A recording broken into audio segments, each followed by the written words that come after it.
Hello friends, welcome to YouTube channel जिसका नाम है C S market and online earning hub. और आज का वीडियो जो है वो रिलेटेड, आपको थंबनेल से पता चल गया रहेगा कि आज का वीडियो है वो इन्वेस्टमेंट से रिलेटेड है। उसमें कितने टाइप्स के हम इन्वेस्टमेंट कर सकते हैं जहां अपने पैसे सेव रहते। जो इन्वेस्टमेंट है ये ऐसा पार्ट है वो सबकी लाइफ में इम्पॉर्टेंट है। हर कोई अपने पैसे को बड़ा करना चाहता है, हर कोई अपने पैसे को सिंगल से डबल करना चाहता है। तो उसके कितने वे है, किस कौन कौन तरीके से हम कर सकते हैं, किस किस तरीका अवेलेबल है हमारे पास जो प्रैक्टिकली कर सकते हैं और जिसमें रिस्क कम है, उसके बारे में आज हम डिस्कस करेंगे। तो वीडियो स्टार्ट करने पहले आप लोगों से रिक्वेस्ट है कि चैनल को सब्सक्राइब करो, बेल आइकन को हिट करो और लाइक बटन को हिट कर देना, ताकि नेक्स्ट टाइम मैं जो भी वीडियो डालूँ उसका नोटिफिकेशन आपको सबसे पहले मिले। क्योंकि मैं इसलिए बोल रहा हूँ क्योंकि लाइव मार्केट में भी मैं वीडियो डालता हूँ, क्या करना है क्या नहीं करना है उस पर तुम बोलते ना कुछ आइडिया मिल सकता है। तो बेल आइकन को हिट कर देना और चैनल को सब्सक्राइब करना है। तो हमारा पहला टॉपिक है डायरेक्ट इक्विटी। अब डायरेक्ट इक्विटी होता क्या है, पहले मैं ये कंटेंट रीड करता हूँ फिर आपको मैं समझाता हूँ। तो investing in stock might not be everyone cup of T as it's a volatile assets class and there is a no guarantee of return. Further, not only it is difficult to pick the right stock timing or enter and exit, it is also not easy. The only silver lining is that over long periods been able to deliver higher than inflation adjusted return compared to all other asset class. Okay तो इसका मतलब है पहला हमारा जो है हम share market में इक्विटीज़ पे कर सकते हैं। जैसे अभी टीसीएस कंपनी हो गई, इन्फोसिस हो गया, मोटर्स हो गए, मारुति हो गया। तो ये सब कंपनीज़ में पैसे डाल के हम रख के लॉन्ग टर्म के लिए रख दे, वो होता है। ओके वो है, बट इसमें रिस्क भी है। अगर मार्केट डाउन है तो आपको लॉस होगा, मगर मार्केट अप है तो आपको प्रॉफिट। तो ये थोड़ा एक रिस्की फैक्टर है इन्वेस्टमेंट का। बट अगर आपको नॉलेज है पूरा मार्केट के बारे में तो ये सबसे बेस्ट वे है इन्वेस्ट का। क्योंकि सबको तो नॉलेज नहीं रहेगा कि इक्विटी में शेयर्स में कैसे इन्वेस्ट करना है। तो ये जिसे नॉलेज है उसके लिए बेस्ट वे है, और जिसके पास नहीं है तो मैं अपना एडवाइस दूंगा कि इस चीज़ को ना करें। तो ये पहला हमारा टॉपिक था डायरेक्ट इक्विटी। दूसरा टॉपिक है इक्विटी म्यूचुअल फंड्स। ओके अभी हर एक इक्विटी के म्यूचुअल फंड्स भी रहते हैं। अभी तो सब मार्केट में तो यही चल रहा है कि म्यूचुअल फंड में इन्वेस्ट करो, म्यूचुअल फंड में इन्वेस्ट करो, म्यूचुअल फंड में इन्वेस्ट करो। बट म्यूचुअल फंड भी रिस्की है। ये डिपेंड है मार्केट के ऊपर ही। मार्केट डाउन है तो आपका म्यूचुअल फंड का पॉइंट्स भी डाउन है, आपका एनएवी भी डाउन है। तो रीड करते पहले, equity mutual fund schemes predominantly invest in equity stocks. ये इक्विटी में ही इन्वेस्ट करते हैं।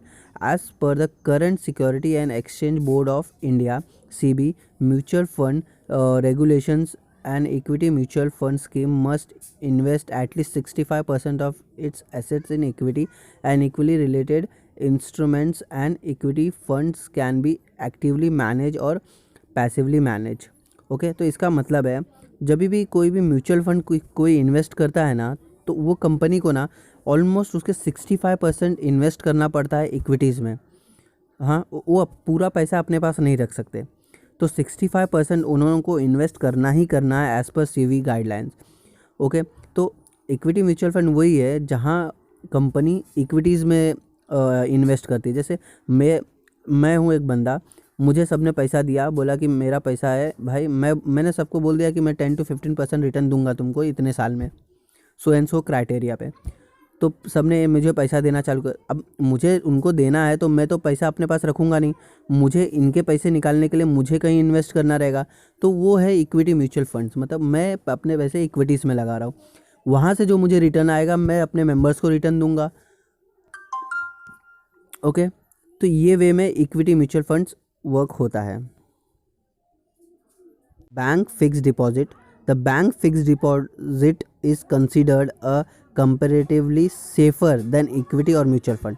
ये इसके लिए तो मैं भी एग्री करता हूँ कि बैंक डिपॉजिट सेफ़ है इक्विटी और म्यूचुअल फंड से। क्योंकि बैंक में आपका पैसा सेव है, आपको ईयरली इतना 6% रिटर्न मिलेगा। ओके सबसे सेफ वे यही है, fix deposit. Okay, but choice of for investing in India under the deposit insurance and credit guarantee corporation rules, each depositor in a bank is insured up to maximum of rupees 5 lakh with effect from February 2020. Okay, 5 lakh with effect to February 2020. Okay, तो अभी एक minute.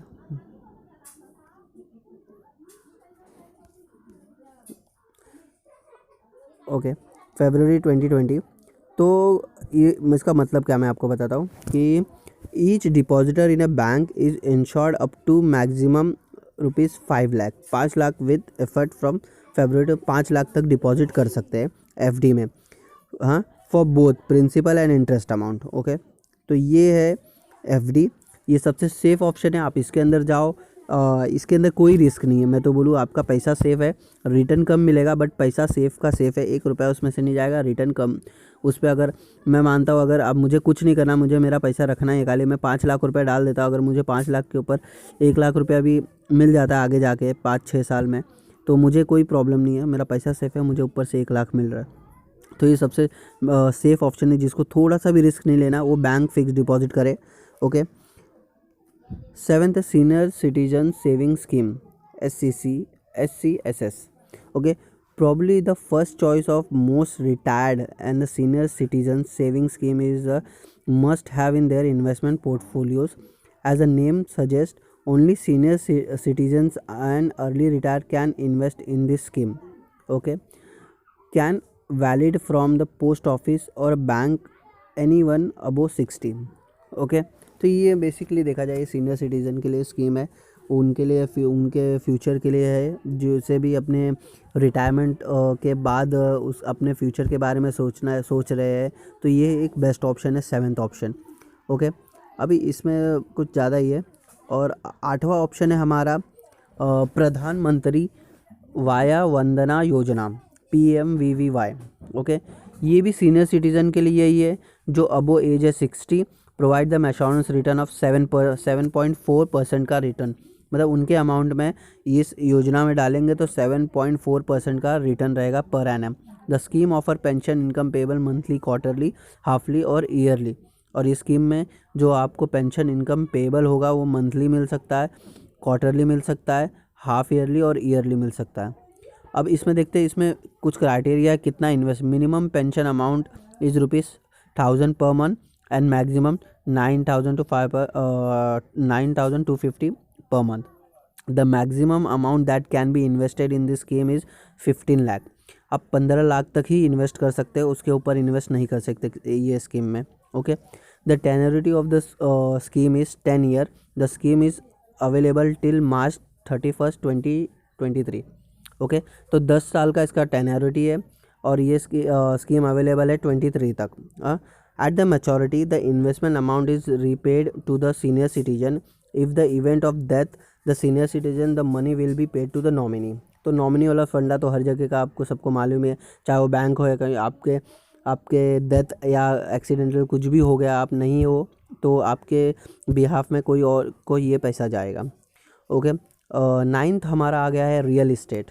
Okay, real estate के बारे में तो आज दिन मुझे नहीं लगता कि किसी को बताने की ज़रूरत है, सबको पता है। प्रॉपर्टी में इन्वेस्ट सबसे मतलब बोलते हैं ना, बेस्ट इन्वेस्टमेंट सब मानते हैं जिस हिसाब से प्रॉपर्टी के रेट्स ऊपर जा रहे हैं। ओके, तो रियल इस्टेट इन्वेस्टमेंट हमारा 9 है। और हमारा लास्ट है गोल्ड। एवरी मिडिल क्लास का बोलते हैं ना घर में ये होता ही होता है गोल्ड पे इन्वेस्टमेंट।